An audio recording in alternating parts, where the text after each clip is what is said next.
And I know that when you were young, after you finished university, you had a back injury that changed Yes, your life. yeah, it did. And again, I'm quite fortunate to sort of dad's sort of upbringing, Nana's upbringing, that whatever the circumstances, you must get through. You Mm-hmm. must get through to the next checkpoint. And when I was really 21, just 21, I went on a route march with some of my friends who we were planning to go into the armed forces, and we were going up into Hadrian's Wall, the border historically between the ancient Roman Empire and the barbarian frontiers, if you like, what we would call Scotland. I make no associations to the barbarians there today, but I think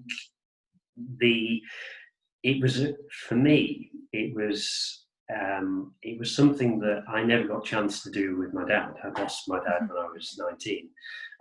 He was very ill when I was young. Had cancer for 20 years, but survived for 20 years, you know. And when I went to university, it was sort of expected that I would go to university and go and do something with my life. So my choice was to go into the Royal Military Police. Mm-hmm. I've always had an interest in engineering and science, so I chose the idea of getting involved in forensic biology, specialising in DNA analysis for the army. And at that time, 29, when I was qualifying, the army in the UK was very heavily involved in the Middle East for, rightly or wrongly, it doesn't matter which side of the debate you're on, their job was to put together a team of individuals who were investigating firearms crime in the Middle East, in particular Afghanistan and Iraq.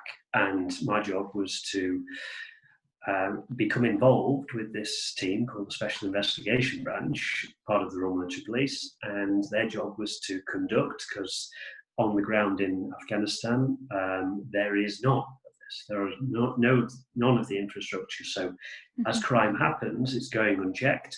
And the idea of the British Army was to be a civilizing force, again, rightly or wrongly, it doesn't matter what side of that you're on, and to institute its own investigations. The team was there, but it had to be combat ready. So I was on this route march, and we'd been between the fields and the route over these beautiful countryside, rolling English countryside.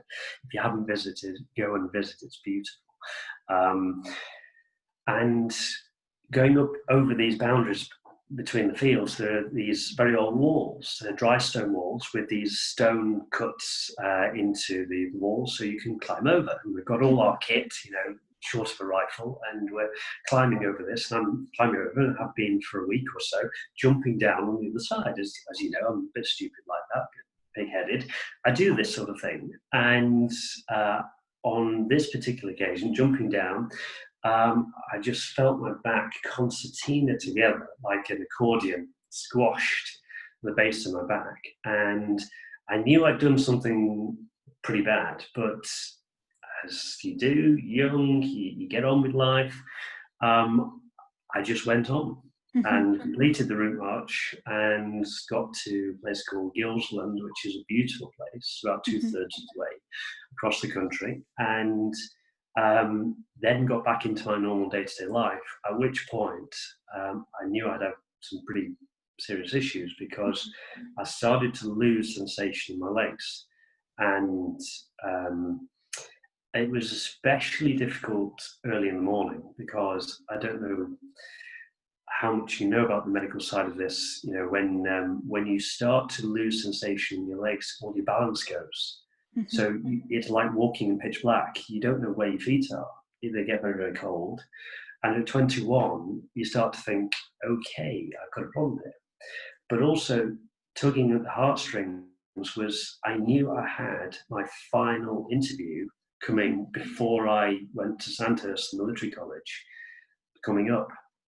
So do I seek treatment for this along official lines, and they will pick it up in my medical records that I've got a back problem, or do I continue and just keep buggering on, you know, in the sort of traditional sense, which is what I did, because I didn't want it to become a problem. And until the very last interview, passed all the interviews, sat down on the couch, the army doctor was there, and he looked at me and said, Ed, got a problem here. So he said, right, I was sat on the end of the couch, one of these, and he said, right, sit up straight. So I did, yes sir, I did. And he said, Ed, right, just sit there for a second. He went out and came back in, and not really anything else was said. He said, right, okay, no problem. Number 48, put your quick clothes back on, no problem at all. Off you go, back to barracks. And I did, obviously, as you do. That was Thursday. By the Saturday, I had a letter on my doorstep that said, one paragraph, we thank you for your engagement with the Royal Military Police, but the more Special Investigation Branch can no longer sponsor your application to join, which basically meant you're fired. So that was it.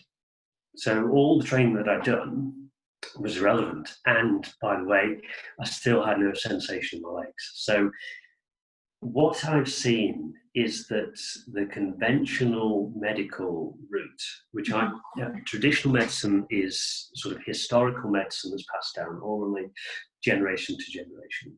Conventional medicine, for those, I'm sure we'll come back to this, is the definition I use for any pharmaceutical branded modern medicine, good though it is at certain things, is very internally oriented. It's not interested in anything outside the box.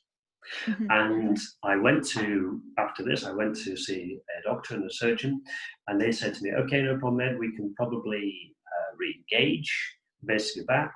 At the moment, you've actually got a very fortunate position, because I had almost no pain. Occasionally stiffness, occasional sort of back ache, as we all do in life.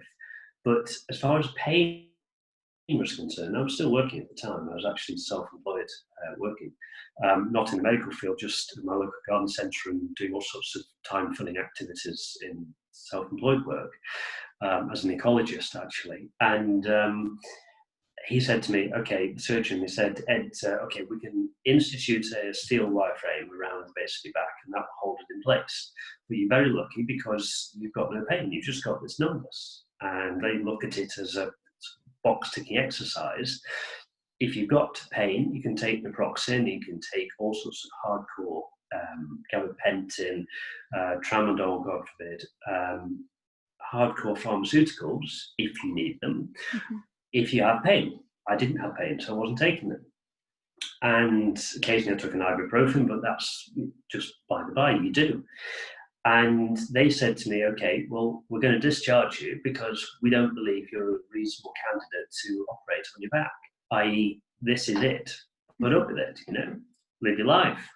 But he did say that he thought that if I undertook any running, any martial arts, because I've been involved in martial arts for 20 years, you know, as you do, and anything that might compress your back because the discs were sitting on each other further, you could literally not be able to walk. It could pinch the sciatic nerve and the spinal column sufficiently that you might not walk again.